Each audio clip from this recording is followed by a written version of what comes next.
Most of us like sitting in a pool, swimming and relaxing, but drowning in regulations, no thank you. All jokes aside, the FuelEU pooling mechanism is very complicated, especially when you have a lot of vessels and options. That's why we built this FuelEU Pool Tool to get a nice overview of up to 10 different ships, different fuels, different cases, and get a total overview of costs, fuel, EU ETS and fuel EU penalties, so that in the end you pay the least amount of money possible.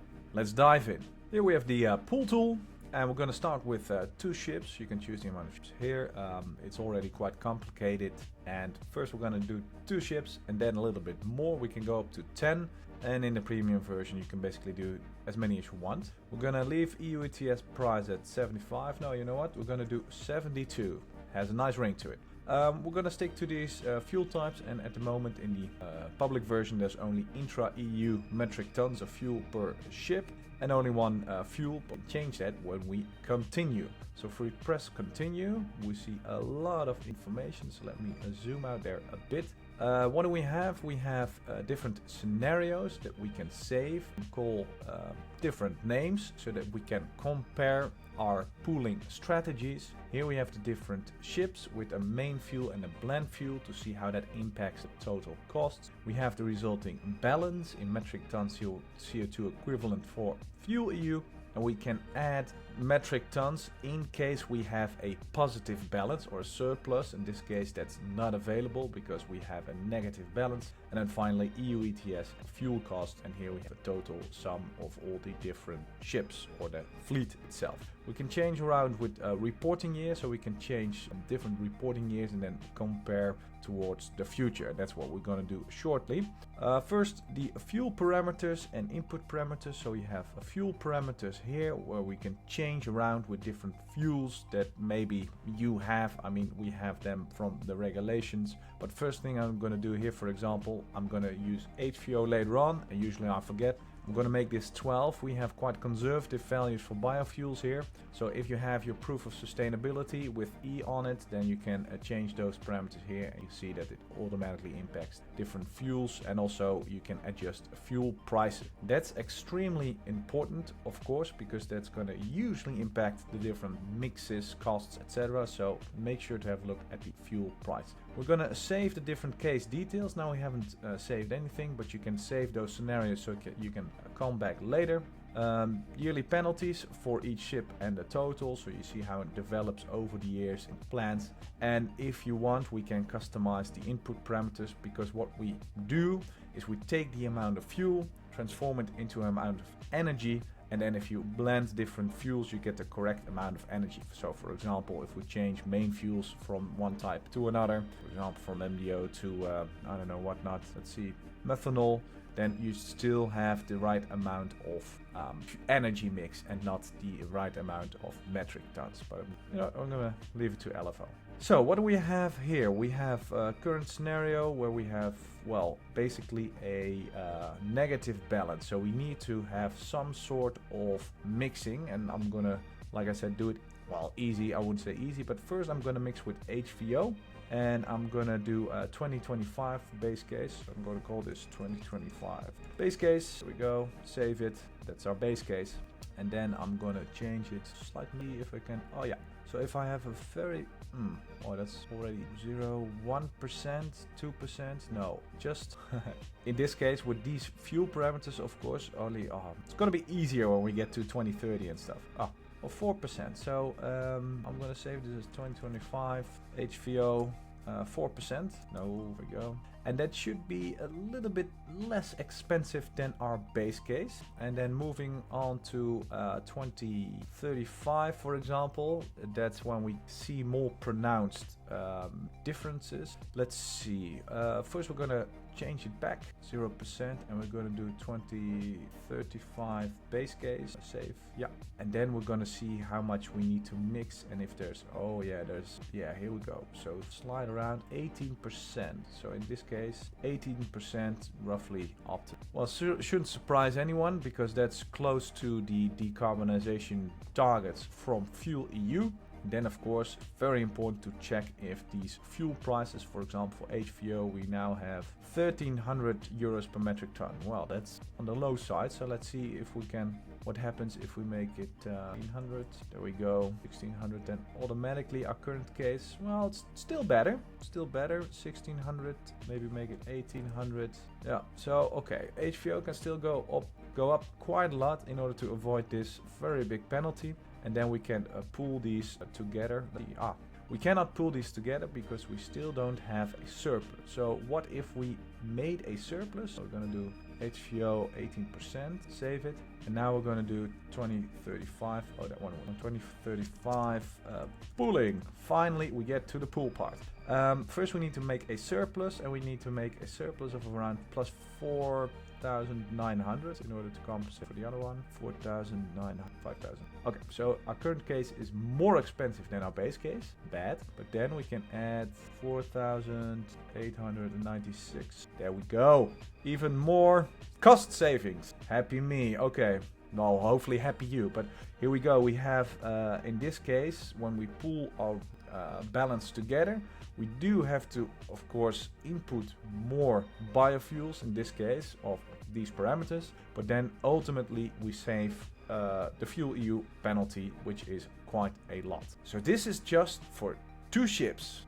Let's see how it works with 5 ships. We're not going to do 10. That's really, we're still getting the hang of it. 10 is really a lot, doesn't even fit on the screen. So let's go to 5 ships first. Here we go, 5 ships. It is a lot, but one of the things I usually get as a question is what's the best strategy over time? So let's just dive into it and see if we can find one or more strategies in order to reduce costs as much as possible. So what we'll do first is we're gonna save the base case 2025 base case, save it, and then I want to make a 2035 and a 2040. Sure. So first we go to 2035 base case, 5 base case, save that scenario, and we're gonna go to 2040 base case. Well, you see interesting stuff. Of course, EU ETS is gonna increase a little next year and afterwards. Then finally we have FuelEU that's gonna increase tremendously. But as you can see, well, 2025, that's still okay. 2035, okay, it's going to be a lot more.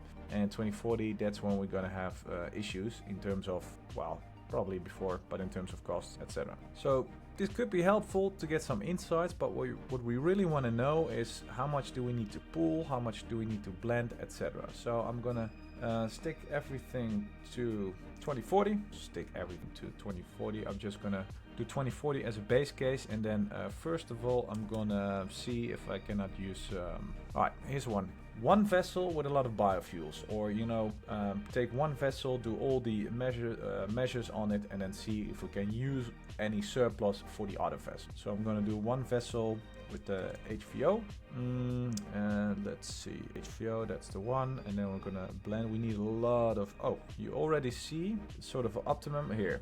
So if we have, so this is the optimum in terms of total balance, but we still need a lot more balance. So even with this balance surplus, we cannot compensate for the others. So let's increase. This is already good. So we still need more in 2040. I want to say bummer. This also shows you that there is not a single large ship in your fleet that can compensate for the rest. But it looks like that at these prices, and we went back to, let's see, oh, wait a minute. Here we go. We had, like I said, this is what I always forgot. When we input a new case, we need to make sure that we have the right parameters. So we're going to go back to 1800 for HVO, and then 12 for E, and then, okay, costs are a lot more, but we have quite a lot more balance in this case, because the fuel, so the biofuel, is a lot more beneficial. Okay, so remaining, we need quite a lot in order to compensate for the rest. So now we have 15,000 metric tons remaining. Let's see what happens in 3. Good, 0. All right, so this is let's say 2 ships full, HVO, 2 ships, H2 HVO, save. But I just saw that maybe if we can just simply, in this case, we remove any surplus we had, like that.